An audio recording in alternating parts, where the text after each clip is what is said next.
Welcome back to the RX Muscle History of Bodybuilding show. Today joining us is going to be John Romano, of course, Lee Priest, and our very good friend, the former owner of the Gold Ship franchise, Ed Connors. Thanks for coming back and joining us, Ed. Happy New Year, Dave. Happy New Year. Now, is it true, Ed, that Lee Priest was your favorite bodybuilder at Gold's? When I said he was the greatest bodybuilder of all time, given what I know about him. That would imply to me that he's your favorite bodybuilder, yeah. Hey, I actually, when Ed actually said that, I was watching an interview and they said to Ed, who was the freakiest bodybuilder or who impressed you the most in Golds? And I'm thinking, oh my God, how many people have been through Golds? And when Ed said my name, I thought, screw winning a Mr. Olympia. Having Ed Connors say you're one of the freakiest or the freakiest bodybuilder and that he's ever seen in that gym, because Ed's seen everybody. To me, screw the Olympia title. That's a win for me. That is a pretty big Ed's seen them all, accolade. and they've stayed at his house too. So well, I don't like the term freaky. I think just the greatest, because given that I met you, Lee, at age 20, given what you looked at that age and what I knew you were doing, I mean, you were truly a freak, but you were the greatest. Well, that's the thing too. Ed actually knows the small amounts of gear I was using, and yet people would rattle off these large amounts, and I'd laugh, and I'd even say to Ed, why do they think I'm using so much gear? And the small amounts I would take, and people go, oh, he's got to be taking more, he's got to be taking more. And I'd always say to Ed, why don't these people believe me? Does everyone take these large amounts over here that they think everybody's on it? But I never was. Lee, you were staying in my house, I think, for about 5 months, right? Yeah. And I was giving you everything you were taking. So you know, Ed. And no, I mean, seriously, remember we were kind of laughing because we would hear these rumors from the East Coast about this new freak in Venice who must have been taking all this GH and everything else. Well, I had no GH. It wasn't, I mean, and I think we were at dinner and you told me that the next time I saw you that you'd spend a total of $300 on your cycle. The great thing is that Lee was a teenager. If Lee was using all that GH, he would have been 6 feet tall. Yep. Exactly. And Ed says staying at his house. I just want Ed to know that when he was at work, it was actually my house. I used to sit out there on the balcony when people would walk past and they'd go, excuse me, sir, you have a beautiful home. I'd say, thank you. They say, what do you do? I say, oh, I'm an Australian rugby player. They've sent me over here to play NFL now and stuff like that. So they put me up in this house on the beach. I come up with so many stories sitting out there on the balcony about how I could afford this home on the beach. Lee, that house, my house that you stayed in, just sold for $8 million. Oh, no way. Oh. Was that the Red House, Ed? No, that was the one on. This was the one on the beach. You're thinking this was right on the. Oh, I love that. I told Ed I love that house. I told him he should never have sold it. Off Speedway? On Oceanfront Walk. Yeah, essentially Speedway, right? The one where you can watch Baywatch out the back window. Yeah. Yep. Red House. Some of my house guests got paid to be walk-ons on that show, so yeah, it was convenient. But Lee, I just finished reading your book for the second time. Oh, and did you like it? I loved it, but there's a few things in there they've left out. I could almost do another one, and then there's some things that we edited it once or twice, but I still read a bit of it, and I'm still like, I still made a mistake here and there and stuff. So I'm just like, it is what it is now. Well, I didn't see the quote that I always loved from you. Maybe it's there and I missed it, where you said you didn't get into bodybuilding to be judged by how ripped your ass was. Yes, that's true. Yes. Did you miss that? No, I probably would have told him, because I'm sure it came up where I'd always talk about the glutes and stuff. Everyone's like, you got to have ripped glutes, you got to have ripped glutes. I said I got into bodybuilding when I saw Platz's legs or Eddie Robinson's arms or these freaky body parts. I never once in my life said, you know what? I want to have the best ripped ass on stage. That's why I want to be a bodybuilder. So, yeah, but now that's all the attention seems to be on. And you became Blackman's favorite anyway. Yeah. Go figure. Blackman lived in hope that I'd get a ripped ass. Lee, grow into your dry and hard, Lee. I tell these guys, John, they don't listen. Dry and hard. Dry and hard. But Dave, Dave, the reason I contacted Lee, I saw your last podcast was you were talking about Victor Richards. Yeah. And I know he thought I had it out for him, but what are the odds that three 3 gyms I was involved with, all the managers took it upon themselves to expel him from the gym because of his behavior. I mean, he shot off a gun in my gym in Northridge, and the bullet lodged in the cash register. Otherwise, somebody could have been seriously hurt. But he would. Oh, Ed, I got to stop you for a second, because you know what? Ed told me the story so nonchalantly that I had to reread it on text a few times because Ed is so nonchalant. He's like, yeah, he fired a gun, and the bullet. In other words, he didn't just fire a gun. The bullet actually went across the gym and hit the cash register, John.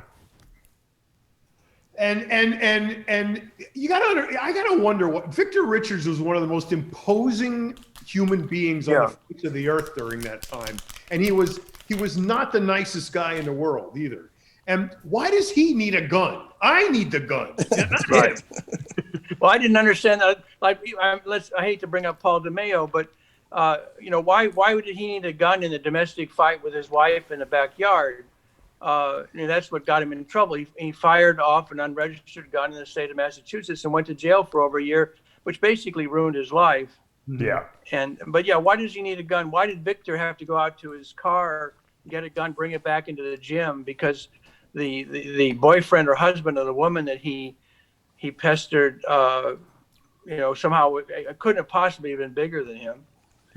You're right, exactly. Who wasn't going to beat him up, right? No one. Speaking of big people, Ed, did you know Charlie Aarons and Steve Marjanian back in the day? Neither name rings a bell. Sorry. I knew Steve Marjanian from down at World Gym. He used to help Joe Gold out. He'd always open the gym up in the morning. Right. Him and Tony Novak used to be like the hitmen. You wouldn't fuck with him if you needed money collected in the old days. I knew Tony Novak well. Didn't Tony Novak make the Arnold Classic jackets, or am I confusing him with someone?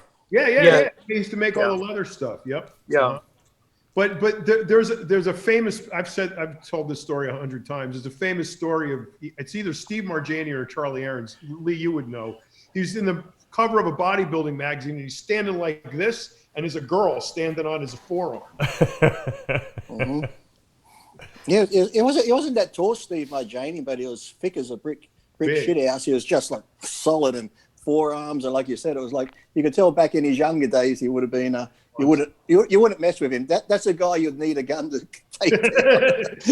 He's like a Charlie Arms guy. He's like a Charlie Arms type of guy. Yep. I was actually laughing when Ed sent me a text talking about the Victor Richards. I don't know why it keeps coming to my head, but I always remember the story. Wasn't it, you be able to tell it better, Ed, weren't you putting a palm tree in out the front or something, and Jimmy Quinn fell in the hole late at night or something? What happened? My first house on Palumbo, the Venice Walk Street, I was putting in 2 big palm trees, and it dug 2 holes for them. And Jim Quinn was coming back from training. It's a 2-block walk to the gym, and he fell in the hole, or he tried to walk by it, and it was like a quicksand. It sort of sucked him in. So. No, was a wonderful. I had 4 wonderful homes in Venice, and I had 2 usually at the same time. So one kind of became an overflow house. That's pretty bad when you have so many bodybuilders, John, that you have to have an overflow house for all of them. Have you kept count, Ed, of how many bodybuilders actually were your house guests for a period? Well, I'm actually working on my book now, and I'm going to start, now that I'm in New York City, I'm going to go visit some publishers or book agents, but I'm up to 505 in the past 40 years. Wow. And out of them, who became the most famous? We know that one. Well, John Cena would probably be the most famous, but then there was The Ultimate Warrior, and then Evan Marriott became Joe Millionaire, and his last show was seen by 43 million people.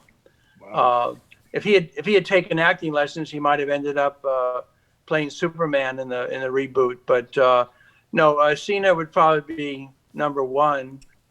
But there were 90 pros came out of that house. 7 Canadian bodybuilders turned pro who were house guests. Wow. Did any of them win the Olympia? Jay Cutler, Jay. and Rich Gaspari. Wow. Yeah, that's pretty impressive resume there. Who was your house guest that got suspended the most?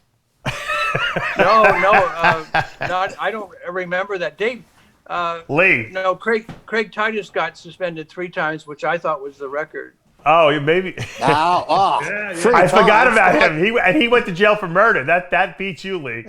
Yeah, but three times. I could do 3 times in a year suspension. Come on. You can do 3 suspensions before lunch. Yeah. Oh. I had my first suspension after a year of being pro. It's like. But Lee wouldn't burn up a body in a car. So.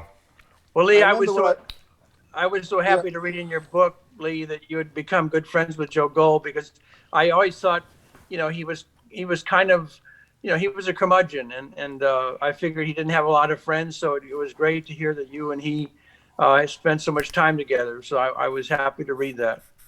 Yeah, I used to sort of help him out a bit, towards the end there in his wheelchair and stuff, that he needed a hand to get around, and I was never doing much, so I'd always have to go to Costco with him some days and stuff. And trust me, if anyone's, because Joe Gold, he couldn't use his legs pretty good, so he had one of those hand-controlled cars. And believe me, I've done a lot of crazy things in my life, but being in a car with Joe Gold in the traffic in LA, that's like taking your life in your own hands when Joe Gold's driving. Let me tell you, it's crazy. But yeah, we had fun times there. Well, especially with the old crowd too, because you had like Dr. John Gurr got down there, and little Charlie Walsh was down there, and the other Charlie that worked for Joe, and. It's just good. Arnold would still come in the mornings back then, and Lou Ferrigno. And my favourite stories used to always be when Arnold would roll in about 7:30, and he'd have that car space down there that Joe made him that looked like a tomb. It was just this marble slab with his name in it. So some mornings would leave flowers on it. It'd come upstairs, being like, oh, very funny. Like it looked like Isn't it a Hollywood Star? What was it? Wasn't it? It's just a big, same sort of stuff as the Hollywood Star, but it's just a big slab. It almost looked like someone had been buried there. It's just this big square. But I used to love it. If anyone parked there, say somebody got there early and parked there, Arnold would put his Hummer right behind them. And they'd be like, excuse me, Arnold, I have to go to work now. He'd be like, you're in my spot. You can wait till I'm finished. And he wouldn't move his car. Way. He'd make him wait the whole time. That was Arnold. Hey, Ed, talking about, let's go back to the Victor Richards story, because I know you said obviously the one time you had to evict him when he shot the gun off in the gym, that's completely understandable. What were the other instances that he kept getting kicked out of your gyms for? Again, it wasn't me. It was I was involved, in over time in 37 different Gold's gyms, 19 at one time, and my manager, co-owner in Seattle, Jack Wadsworth. When I was talking to him, just mentioned that he had this problem with Victor Richards and had to kick him out of the gym. And then John Lloyd was running the Gold's Gym in Northridge, and I wasn't there. Boston Lloyd's dad, right? Yeah, Boston Lloyd's. He was my first employee, John Lloyd, Boston's dad. It's funny. So, anyway, it all happened independently of me. And Mike Ryan, I don't know who was manager when Victor Richards was thrown out, probably Darren Lanahan or Mike Ryan, but no, they all had. He was hitting on women in the gym and being obnoxious, being difficult. I mean, I don't care whether you're black, white, green, or blue. I mean, him coming up to you would scare a lot of women. and he would probably get outraged if they would turn him down. I'm sure. You're right. He was. He was outraged, and. I mean, some of these women were obviously married, but no. Right. And see, the problem is with our legal system, once, like when he fired that gun, he's gone for good. Because if he were to kill somebody or hurt someone in the gym after that incident, I would have knowledge of it. Right. I would be liable. The gym would be liable. So that condition, I mean, Craig Titus punching someone out in the gym, that was okay. That's, somewhat serious, but not as serious as someone shooting a gun off in the gym. And that's the only time I've ever known of that to happen. None of my gym, no Gold's Gym was ever robbed, to my recollection. What's there really to steal at the gym anyway? Wait, whoa. Back up. Ed, that's not true. Weight pins, 2.5 pound plates, dumbbells. Well, you're John, you're right. every year we lost thousands of pounds of small dumbbells and weights. No, you're quite right. Yes. And I always wondered what did people do with that. those pins? The pins were always missing. Mm-hmm. Where'd they go? It's like losing socks. It was funny. In my gym in Mexico, we used to have the carabiners to clip on. Yeah. Every gym does. And I came up with the idea of wrapping a piece of wire around the pinched end, and the pinched in the middle, and you couldn't take it off. So one day I'm missing one, and I go, how is this possible? I got these things wired up, right? And I purposely bought blue anodized ones so they'd be different from all the other ones, so that if anybody had a blue anodized carabiner, I know exactly where it came from. Right. The next day, after that thing gets robbed, the guy comes in with his gym bag, and guess what he's got clipped into the band of his gym bag? With his keys on it. They don't think these things through very well. No. I remember here's a funny story. It's not very exciting, but it was exciting to me because at 19 is pretty much when I left. I think I said because did I turn 20? I think I turned 20 at your place, didn't I, Ed, when I was there? You turned 21. 21. Yeah, I came over. It must have been I came over a bit before, but I remember when I first got to Ed's, because coming from Australia, everything's basic here. We have the old gas stove that goes kick, tick, click, tick, click, click, click, click before it turns on. Tick, tick, This thing impressed me the most when I get to Ed's kitchen and his stove's all push button, and I find this button that raises the hooding up from out the back that sucks all that hot air, and I'm like, wow, this is amazing. Look at this button. Mum, you should see this stove they got here. It's got a button on it and the thing raises up. And then the ice fridge. Wow, crushed ice from the fridge. Lee, did you ever forget to take the garbage out and get yelled at by Ed? No, I was always tidy. I'm a bit of a clean freak, so I don't think I ever left a mess around Ed's house. No. Ed, who was the biggest disaster other than Jimmy Pelleccia that ever stayed in your house? I mean, messy, destructive, delinquent. Who was the worst? Well, I had a couple of young guys stay at the house who got in a fight in my kitchen and broke a lot of things, and I basically kicked both of them out. I kind of regret that, but they both went on to become porn stars. And you regret it? Well, I could have, but I didn't have any. I mean, my house was my castle, and I guess typically if something got broke, I think, well, that piece of furniture is not designed well for occupancy.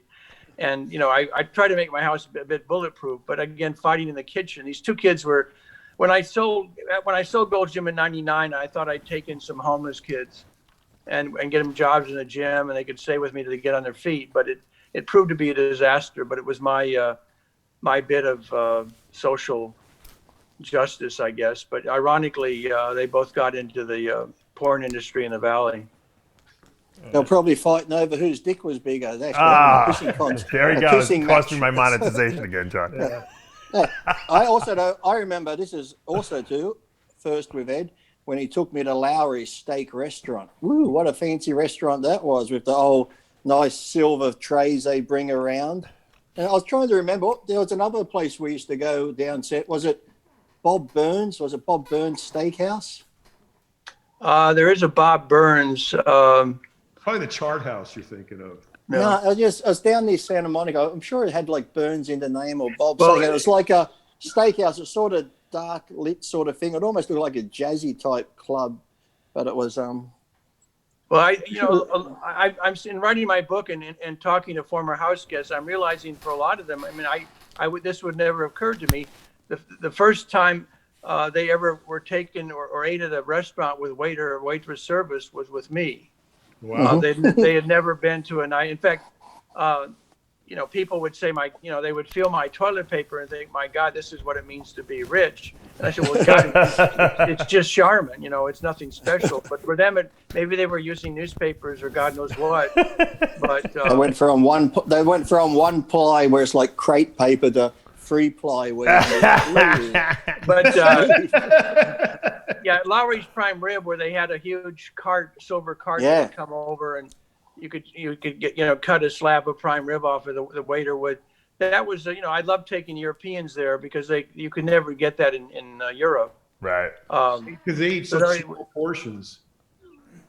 When I figured my time was worth several $100s an hour. So by the time I prepared a meal or went grocery shopping, prepared it and cleaned up, it was a very expensive meal. But back in the 80s and early 90s, you could eat out for less than $20, and so I would sit with whoever was in my house, and we'd have dinner, and I learned a lot about the gym, and frankly, I think I knew more about what was going on than anyone else because of my house guests. So they were like your spies. They didn't even realize they were giving you. It was my network, really. Yeah. Lee, you were there with you met Matarazzo at my house, and Craig Titus, and I was trying to think. I'm trying to think. Did Tommy Varga come out then when I was there, or? Yeah, Tommy Varga. That's a fun story, Dave. You'll love this. Okay. Tom Varga I don't know what happened to him, but he turned pro, but he's staying at my house, and this is back in the day when there were landlines. And Mike Neville from Ironman magazine called my house, and I wasn't home. Tom Varga answered the phone, and Mike says, do you want to do a photo shoot for an equipment company? Would pay $1,000. And Tom says, sure, but you haven't even seen me. You don't even know what I look like. And Mike said, well, you're staying at Ed's house. You must be good. and so Tom did the photo shoot and got $1,000, and Mike was very happy. And Lee, wasn't Tom your height? Yeah, he was about my height. Yeah, he was a middleweight. He would have been. He just disappeared. I don't know. He was from St. Louis. I'd love to find, get reacquainted with him. But no, he was a really good kid and tremendous physique. But Ed, you bring up a point that I remember. You're right. Nev, you would call if you were in Venice. I don't know how he'd find where I was too. I'd call the Marina Pacific. It's Mike Nephew. Yeah, Dave, you want to do a photo shoot, $1,000 for some new hyper training book or something like that system we got. I said, all right, great, yeah. They would do that all the time. I think that's why guys like to move to Venice, because there was a lot of opportunities there. Yeah. It's a really unique position you've found yourself in after all these years, Ed. There's really no other patron that's done what you've done. For the amount of that's people. why I'm writing my book, because it dawned on me. Well, that's why I'm trying to finish it now, because 2 weeks ago I started putting people in order chronologically, and I discovered, lo and behold, that for a 25-year period I picked every pro bodybuilder winner there was. Wow. Except maybe 1 year, and some years there were 2 or 3 when they were giving out 3 pro cards. So I didn't really realize that until just recently, that I had picked a lot of winners. This book's how thick's this book going to be? It'd be like War and Peace. It's going to be like... Ed has like some kind of a network. Who is your main spy who would call you and tell you the talent? Because you always found the guys. Initially, of course, it was Bob Gruskin, who's the only person I know who's died of the COVID-19. Yeah, unfortunately. Bob would send me people in the early days. Jeff King, Victor Terra. There were some great bodybuilders back then. It kind of got screwed because of the politics or the change that was going on.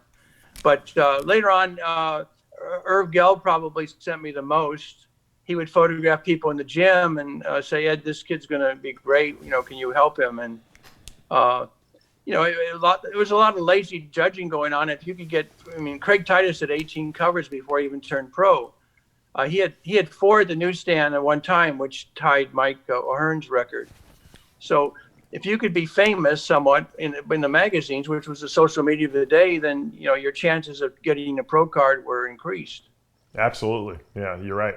The follow up to my question, Ed, is how did you end up being the guy who put everybody up? No one else did it. No one. You're the only guy. Well, but see, I realized that my house guests made Gold's Gym the Mecca and the biggest gym chain in the world, because all the bodybuilding magazines was it back then for publicity.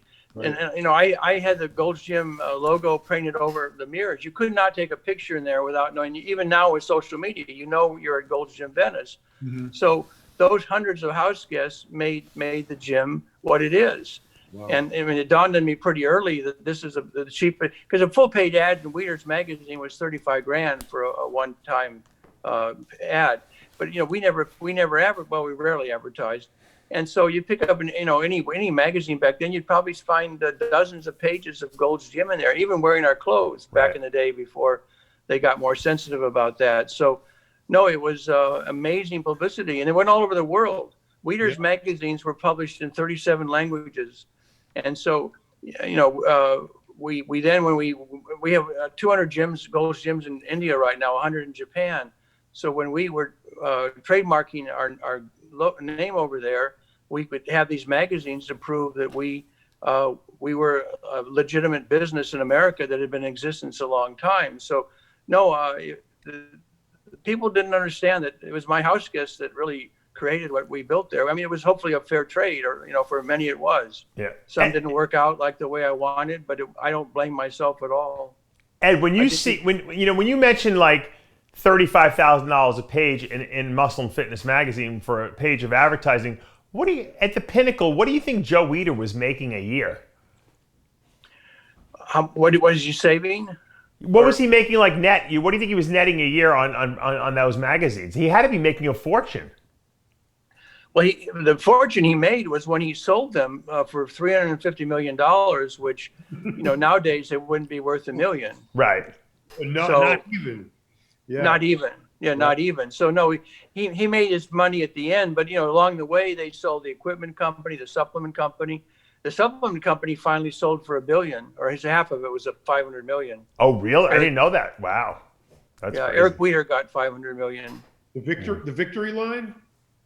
Well, it was a supplement company. It was bought by a big pharmaceutical company. When I forget, I can give you the details. Because wasn't they? I remember when I was with Weider, weren't they based out of Utah? But also Weider made so many other lines. I think Weider was even making the GNC lines and all this other stuff.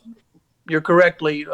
Joe went from basically their own line to be a manufacturer for a number of lines out of Utah, and they were the ones that lobbied the Orrin Hatch to make steroids illegal, so people would buy more over-the-counter supplements.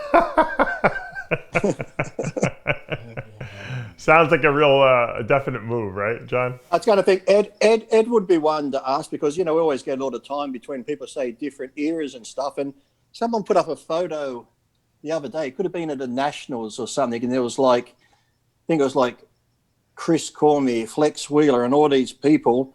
What do you see, Ed, with the changes now? Whereas, like I said, a lot of your house guests that turn pro come in, and they were turning pro in their early 20s, mid-20s. Now, a lot of guys aren't turning pro to their 30s. But even back then, people say we're putting the sport down today, which I'm not. But to me, it just seems like there was a lot more younger freaks back then, or it just seemed there was a lot more quality in the pros back then as what there is now. Like now we have Nick Walker as a younger one now, and there's a few others. But back then, there just seemed to be so many more younger freaks. And when you looked at the quality of the lineups at the USA and the Nationals, there were so many guys that would come out of there that would turn pro, whereas now it seems like hit and miss type thing. You're exactly right. I'm amazed how many people I met when they were 19 or 20, you included. But no, I wouldn't encourage anyone after 30, because that's when you get injured. So it's a young man's activity. And so, no, Paulo Amado's the only one I think I've ever encouraged over 30. And he started late. He started at 35, but probably the freakiest arms I've ever seen. But I thought Lee's were the freakiest arms you'd ever seen. Well, no, they were, Lee's I taped at 21 and a half, which at 5'4" or whatever, that's pretty freaky. Paulo's were 23, but he's 5'10". Yeah. Wow. Oh, wow. Big, compact. And what do you think it is there? Because you still go to the shows now. Like I don't get to as many, but I try to. But it just seems, I don't know. Do you think it's just the mindset now, or people just don't train as hard now, or more emphasis on drugs now? When back then people used to train all the time. Like people would be in the gym. You'd see in the gym 2 hours in the morning, 2 hours at night, training their asses off and eating. But now it just seems like people want to get big, but they don't want to do the hard work anymore. And I'm not saying people are lazy now, but it just seems like people want to get these big physiques, but they want to get there as quick as they can. They don't think about the longevity, or like I said, they're not like these younger guys. You just don't see them anymore. No, I don't like the world, the bodybuilding world, the way it is right now. It's, it's dangerous. It's, We 631 pro cards last year. So it's everyone, but it's basically everyone gets a trophy. It's a very millennial thing. And these shows, I was one in Chattanooga in my travels, and there were 300 competitors, but there were 600 entries, because a lot of the men are 2 or 3 different categories. So it's just people walk out of there with 2 or 3 different trophies. They take a picture, they post it on Instagram, and they basically bought themselves a trophy. But I don't see any great talent out there, or very little. It's just a different world, and I don't really care for it. And no, it's we were part of an era that's gone, the 80s and early 90s. It kind of, I think my last house guest were Nick Trigili and Dallas McCarver. After that, no one. So that was 04. It's a different world. Things change, and now they're going to change more after the coronavirus. Sure. In the heyday of Golds, when you crossed like the 3 million member mark, I think you had 600 or so franchises worldwide. 704. Yeah, right. Then there was this almost immediate decline. It just went like this, and then now, I mean, you look at Golds now; it's boarded up. It's so far. Well, original. John, you would appreciate this being an owner, but think about it. Back in 1968, Arnold Schwarzenegger had to go from Graz, Austria to Venice, California to get a workout. I mean, that Gold's Gym, that 4,200 square feet was it. Right. And when Gold's Gym Venice, when we moved it back to Venice and in that warehouse space, in 1989, when we moved to the third bay and reached 17,000 square feet, that became the gym prototype, one gym fits all, for about 2 decades. Wow. So we had a great ride, but it's over now. That was then the beginning of the boutiques and everything else. But no, we rode it, and it was wonderful when it happened. But now it's different. It's going to be much different after this virus. I mean, I think half the gyms in America will close. I used to love walking in the Golds when you get there. I'd get up early, walk from Ed's house down to the gym. As soon as you'd walk in the gym, there'd be like Jim Quinn training with Billy Smith. Flex Wheeler would be there with Chris Cormier. Paul Dillette would come in. It's pretty much like the 3 big rooms. You'd probably have 4 or 5 top pros in each of the rooms of the gym there. And then on top of that, you'd have probably Mickey Rourke training, James Caan training, Dennis Hopper in another room. You'd have this combination of these pro bodybuilders, movie stars and actors all getting along, having fun. It was just like this whole big atmosphere that, like Ed said, you'll probably never see again, because you'd see so many pros and actors all just hanging out and go to the firehouse and stuff. It was like this whole aura and just atmosphere that, can never be done again, I don't think. Can you pinpoint a catalyst, Ed, like any specific event or period or event that happened that sort of catalyzed the decline? Pete, Tim, and I sold to Brockway Moran in 1999, and we all stayed on for 5 years. I was on their board.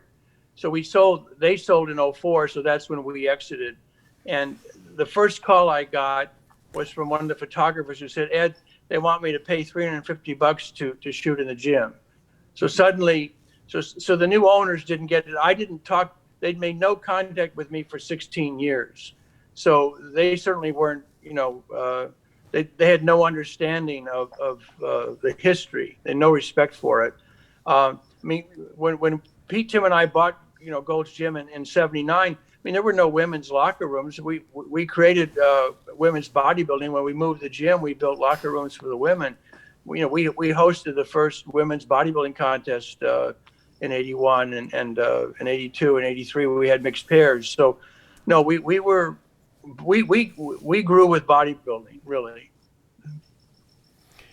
How in your, I guess, COVID is going to wipe out a lot. It's almost like I call COVID the Noah's Ark of of the business world. It's like flooding everything, getting rid of like the low lying fruit, so to speak, and then obviously the big businesses will survive, and people will come in and buy up the gyms. And what do you see the gym landscape looking like in, say, 5 years from now?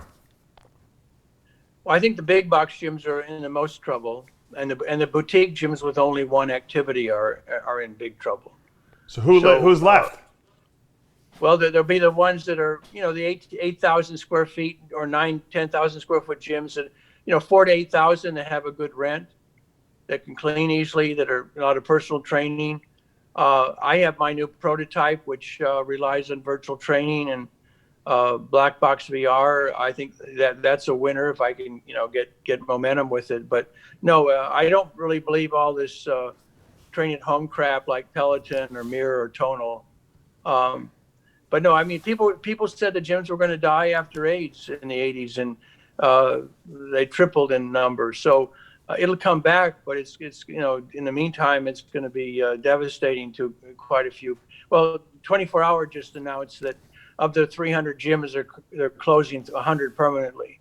Wow. So if you have a gym in one of their markets and they're closing the competition, you're going to benefit. So that will help that surviving owner make it. But it's it's going to be brutal. But and then, there's going to be so much used equipment for sale, like 10 cents on the dollar right now. Yeah, I tell people you're better off buying your own home gym. Buy equipment. Buy up these gyms that are running, selling all their equipment at auction. Build your own gym. A lot of people have, Dave. I mean, it's 700% increase in home gym equipment sales. Well, think of it, John. No one goes out anymore. Everyone's they're out. Going out night is getting on their phone and Instagramming live with people. Okay, right. Now no one's going to even go to the gym and socialize anymore. People work out in their own house and they'll just stream their workouts from their house. It's like we're becoming like this reclusive, type of society. And bodybuilding.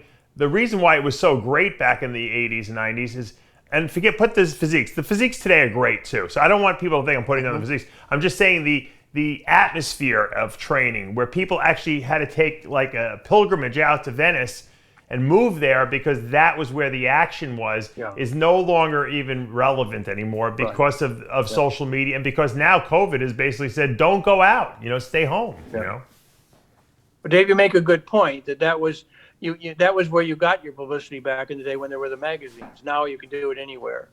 And but for quite a few years, Gold's Gym was it. There was a certain atmosphere or of camaraderie at Gold's. And once you've experienced that, once you've lived that, there is no replacing that anywhere in the world that the feeling that you got training at Gold's. Now that people have gotten used to training at home and they've spent all this money on home gym equipment and they have these pretty decently equipped home gyms, I did the same thing. I have 2,000 square feet downstairs. It's all gym now. And now that I can go back to the gym, I still train at my house 2-3 days a week because it's convenient and I like it.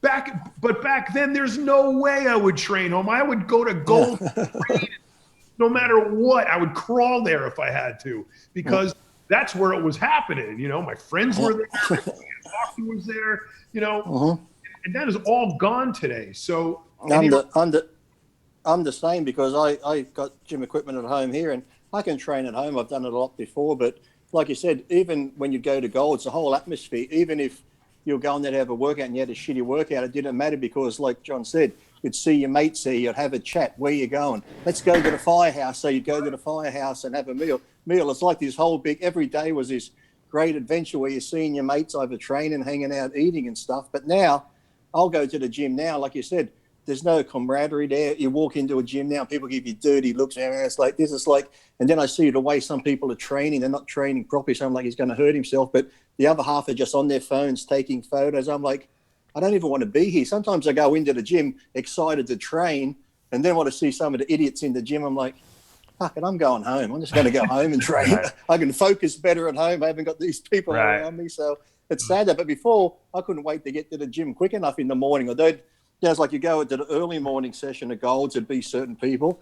And then you'd go back, if you went lunchtime, 2 o'clock, there'd be a different crowd of pros then. But then in the afternoon, there'd be different people. So you could go different times and meet up with different people. And then it's like you said, go to the firehouse for breakfast, for lunch, for dinner. I feel like you just keep going. But nowadays, it's almost cooler to go into your own home garage gym or basement gym and have a hardcore workout Like I watched Ian Valier train with Chris Bumstead. Like that's the hardcore workouts seem to be happening in people's houses down in their own dungeons now, because that's like the place to go to get that eye of the tiger again. You got to go back to basics almost like the gyms became too civilized, in this modern era. Yeah. Well, civilized, and desensitized. Yeah. I mean, guys in there training with the hood up and the earbuds in, and they're like this, you know. I mean, Joe Gold, you remember back when the Walkman came out and everybody had the earphones on. Joe Gold goes, take those dumbbell ears off, remember? Because he wanted everybody to talk, and camaraderie. But that element is gone. So I just don't understand how we could have had such a good thing going as far as the gym atmosphere. And it's just a couple of decades later and it's gone. But John, all I can tell you is, change is the one constant, and one of the biggest changes has been, frankly, in this music and sound, how people experience it. We sold, Pete, Tim, and I sold out in 2004, 3 years before the iPhone. And that was one of the biggest issues I faced with my gyms, was what was being played on the stereo system. In fact, I remember running into Arnold when, he owned World Gym or was running it for 2 years in 91, 92. And I ran into him in his, restaurant, Shotzi's. We ate there a lot and he worked the room when he was there. And he said, Ed, how come your gym is so busy and mine's empty? And I said, it's the sound system. And he thought I was making a joke. But, World Gym had that, church-like atmosphere. You didn't even turn the heat on in the wintertime. No music. Hanging from the ceiling and the gas pipe wasn't connected. The only music at World Gym was the sound of the dumbbells, and if you'd made them too loud, you'd get kicked out. Hey, Ed, when Arnold took over World Gym, when Joe Gold got sick those couple of years, was he actually running the gym himself? Yeah, he told me he lost $2 million. And that's why he took the building at Brooks and Abbott Kinney. And then Joe Gold, he raised the rent on Joe, and then Joe moved the gym to the Sizzler on Washington. So it's kind of ironic that I think at the end, Joe was not thrilled with Arnold. I don't know, Lee, if you can add to that. No one wasn't, I think, because I think pretty much Joe had handed it over to him and stuff to take over when Joe was pretty much going to step out of it. And then, like you said, something happened and Arnold wanted to get rid of it. And so everyone just thought Arnold would just hand it back to Joe. But yeah, he just started charging Joe to rent. And people like, what? He's actually charging Joe Gold for the thing. So yeah, then he moved it to the Sizzlers down there. And pretty much just because he got the Sizzlers and he had those buildings too, right on the corner of Washington and Lincoln where he lived. He lived in there, and John Gurgott lived in the other apartment next door and stuff like that. So they all just lived in that group together there and had the building just straight across from him. So it's now a brewery. It's now a brewery, Lee. Someone sent me a photo of the one on Brooks and Abbott Canyon. That looks run down almost. The whole corner looks like it's been taken out now. That road's not there. It's derelict pretty much. Arnold actually has applied for a permit to build a 5 or 6 story office building there. The height limit is 35 feet. So he's still sitting on it with, I don't think he'll get it approved ever. But yeah, someone sent me a photo. Someone must have been out there on holidays only about a month ago and go, Lee, you remember this building? And when I saw it, I'm like, God, looks run down and stuff like that. Do you still have your other place out near there where Flex Wheeler used to stay in? No, I sold that. No, I sold that a while back. Flex moved out to Diamond Bar, and with a 1 hour commute to the gym, which was dumb. And Flex and I owned a duplex together. He drove up to the gym one day in a new Mercedes that probably cost $125,000. I said, Flex, do you even own a house? And he said, no. And I said, well, you should. And he said, well, show me how. So together we bought that duplex, and that became my overflow house for house guests. Interesting. But he lived there. I remember he was living upstairs, and Kurt Miller, and that was living downstairs, my training partner at the time. Yeah, so. Right. Did Flex make money? Did you guys make money on that house? Yes. But yeah. Oh, that's good. Last question, because then I got to wrap this up. I always ask you who the badass in the gym was. I always ask you that question. But who is the nicest guy at Gold's Gym? Like, who is the guy like that? who was a celebrity-ish, top level guy who everyone just liked and was nice to people there. The opposite of Lyle Alzado. Yeah. Yeah, I would say James Caan. Really? Okay. Yeah, he actually, I mean, all the actors were nice in my opinion, but he went out of his way to help members. Interesting. And, okay. So, yeah, great guy. I don't even know if he's still alive, but tremendous actor. Yeah, he is. Jimmy Caan was in the Godfather and many other stuff, Misery, all those movies. I think James Caan used to talk to me because he used to love the AFL. That's like Australian rules here, and I never knew anything about it, but he used to love the Sydney Swans, so he'd always talk to me about it. And one day I was just leaving the firehouse in the Hummer, and I was at the stop sign right there near Rose Cafe, and James like, "Hey, Lee," and he comes over and puts his head in the window and he starts talking about the AFL. There's this car behind me. Beep, beep, beep, beep. James Caan looks at him. He starts talking. The car's beeping at me again, and suddenly the car goes around, and James Caan's like, "Fuck off!" Like from the Godfather, right? Yeah. So this person drives past and they put their head and they go, "I just got told off by James Caan." But he was always friendly talking to me about the AFL in the gym. And the other guy I used to like in the gym, Ed, I'm sure he's probably friendly to you too, was Dennis Hopper. He was always down to earth and funny and just. I remember that time I was barbell curling, and I get this. Psst, psst. I'm like, I didn't mention him. Yeah, I didn't mention him because, of course, he's died. But no, he was a great member also. I don't think you can. You can't be a great star in Hollywood and be a jerk. But hey, Ed, he was doing this like this, and I'm like, who the hell is that? And I turn around, and he's behind me, and he's like, Lee, would they recognize me today? And he had this black hat on down to here, these big sunglasses, black pants, and a black T-shirt with actor written across it. He's like, would a paparazzi see me today when I walk out the front? You remember when they filmed that movie Speed? I think that first scene where the thing blows up is right in front of the firehouse. Do you remember that? Mm-hmm. Wait, speaking of movies and things blowing up, this is something probably a lot of people don't know. Ed is an amazing architect who designed the exterior of the giant skyscraper in Century City that they blew up in Die Hard with a Vengeance. It was the first Die Hard. Nakatoni Plaza. That was my last architecture project in 1985. Wow. So you went from being that level an architect to a gym owner. He designed the hotel in Qatar that Chris Aceto stayed at. The first big hotel there, right? The Sheraton upside down. Yeah. I mean, I worked with a team. It takes about a dozen people, but to design something like that. But no, I had a very successful architectural. Well, it was. I was working for Charles Eames' office in Venice when I found the Gold's Gym building for lease down the street. Charles Eames' office. He designed the Eames lounge chair, among other things. Mm-hmm.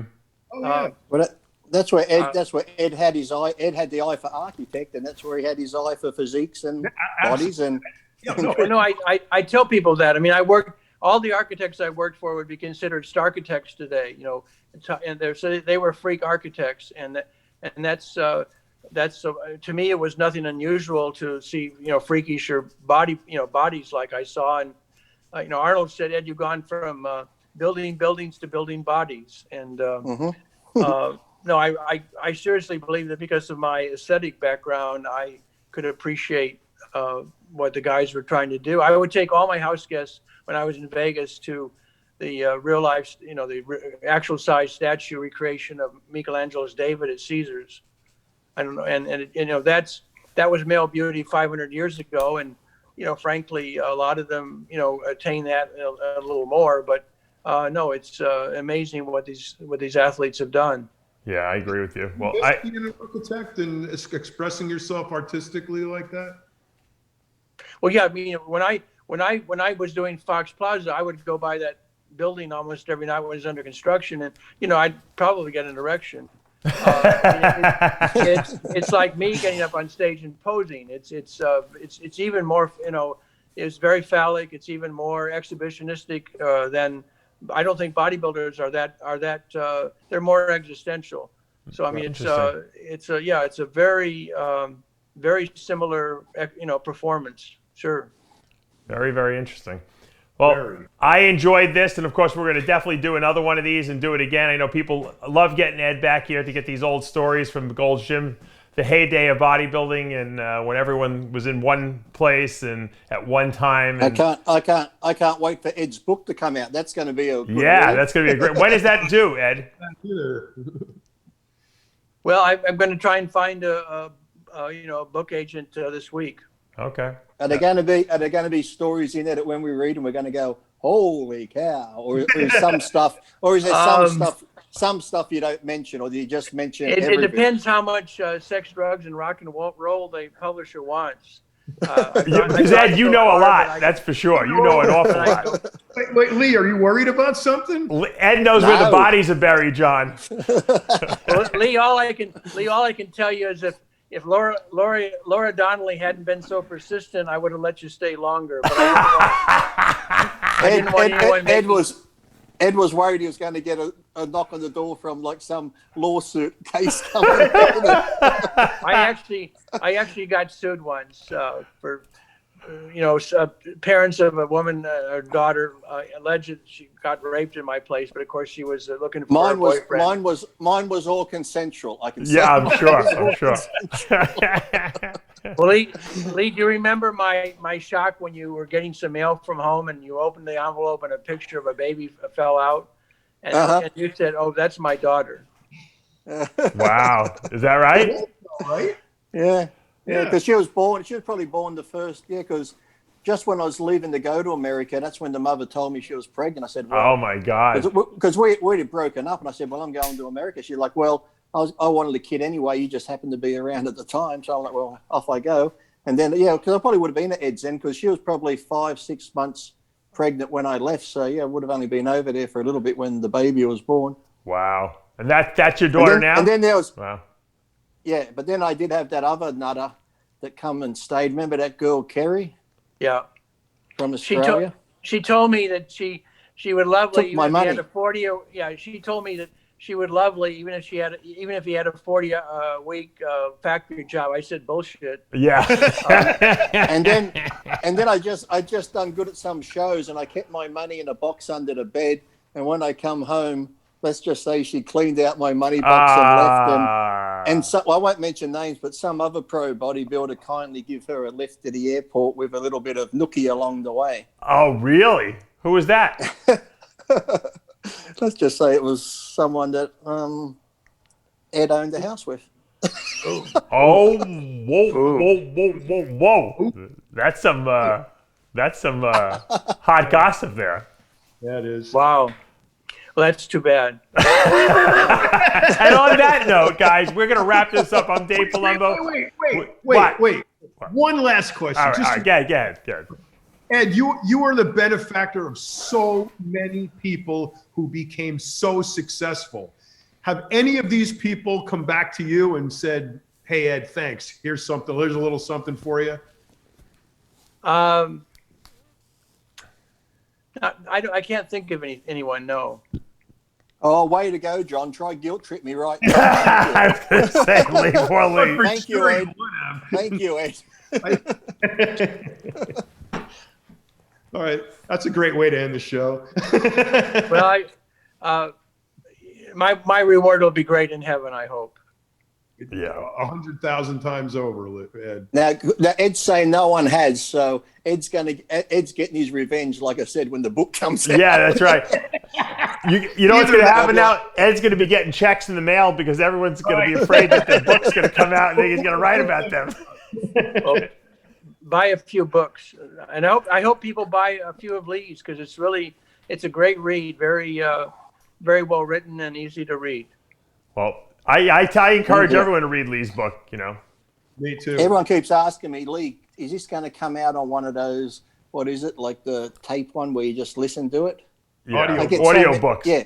Lee, is this coming out on audio? I said, get your fucking mother to read it to you, for God's sake.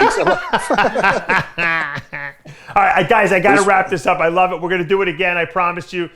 Thank you, John. Thank you, Lee, and Ed, of course. We love the stories. Keep them coming. I enjoy it. I don't care what the fans. I know the fans enjoy it, but I enjoy it more having you on and hearing all the old stories. It brings back the good memories. Absolutely. Happy New Year. Happy New Year. And guys, that's going to wrap it up for today. I'm Dave Palumbo. We'll see you next time.